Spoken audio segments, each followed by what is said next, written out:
যে সিস্টেম চালু হচ্ছে, এই সিস্টেমে ওই আগের দিনের দাদা চাচা মুরব্বী মানে দল করার কারণে শুধুমাত্র যে এলাকায় চেয়ারম্যান হইতে পারবেন এই সিস্টেম কিন্তু শেষ।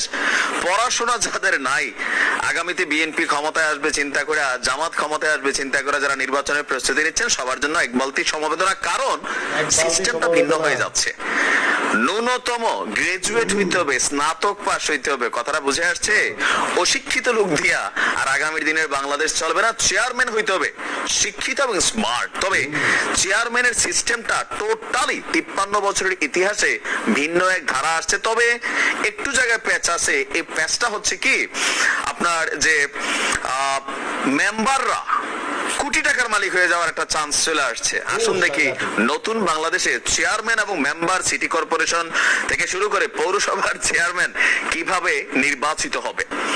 পৌরসভা সিটি কর্পোরেশনের মেয়র এবং ইউনিয়ন উপজেলা জেলা পরিষদের চেয়ারম্যান পদে নিরক্ষর মানে অশিক্ষিত এবং আধা শিক্ষিত লোকেরা নির্বাচন করতে পারবে না।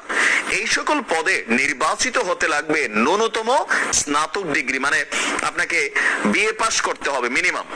এছাড়া থাকবে না সরাসরি ভোটের বিধানও। এইটাও খুবই সুন্দর নাকি অসুন্দর সেটা আমরা পরে আসছি।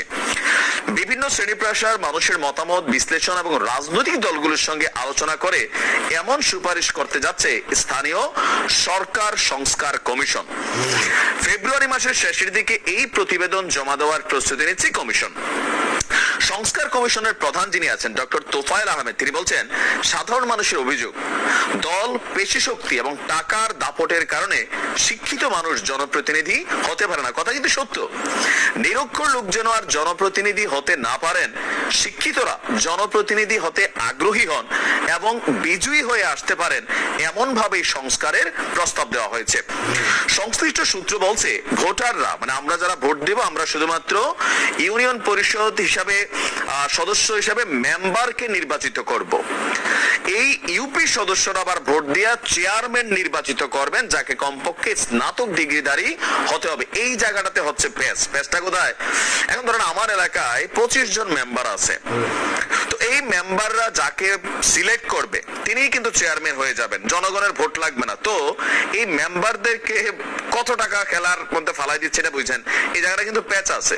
যেমন একজন টাকাওয়ালা লোক, ওনার ছেলে অথবা উনি বিশাল টাকা পয়সার মালিক, কোন রকমের ডিগ্রি পাস করছেন, তো তিনি করবেন কি 25 মেম্বাররা দিয়ে দিলেন 10 লাখ কইরা, আরেক মেম্বার দিয়ে দিবে আইসা আরেক চেয়ারম্যান। তো এখন কিন্তু মেম্বারদের টাকা খাওয়ার আর একটা সুযোগ হবে, কারণ এই দেশের মেম্বার গুলো তো দুর্নীতিবাজ, লুটপাট, চাইল মাইরা গম মাইরা খায়, তাই না? সবাই না, বাট ম্যাক্সিমামই খায়।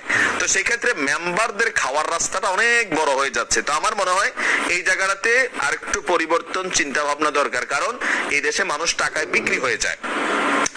ইউপি সদস্যদের মধ্যে একজনকে সভাধ্যক্ষ নির্বাচিত করা হবে।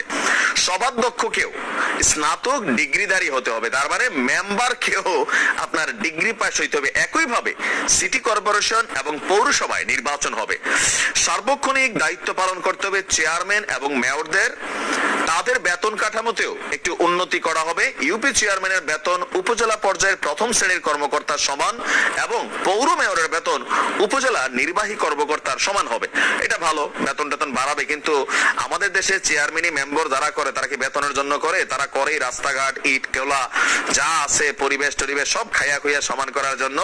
ভালো মানুষও আছে, বাট বেশিরভাগ এই সেন্সে হাটে কোটি টাকা বিনিয়োগ করে। এখন এই প্রক্রিয়াটা সুন্দর। প্রথমত যেটা আমি খুবই সাপোর্ট করছি সেটা হচ্ছে শিক্ষিত মানুষ, কারণ একটা ইউনিয়নের মধ্যে কত কিছু থাকে, অশিক্ষিতরা বসে থাকে, পাশে থেকে এসে এক গুরু ভাই সাহেব মনে করেন যে দালালি করে।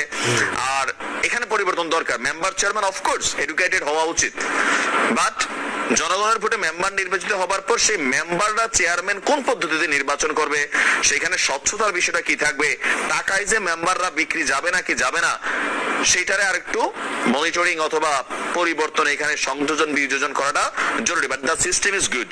ভিডিওটি ভালো লাগলে শেয়ার করে দিন।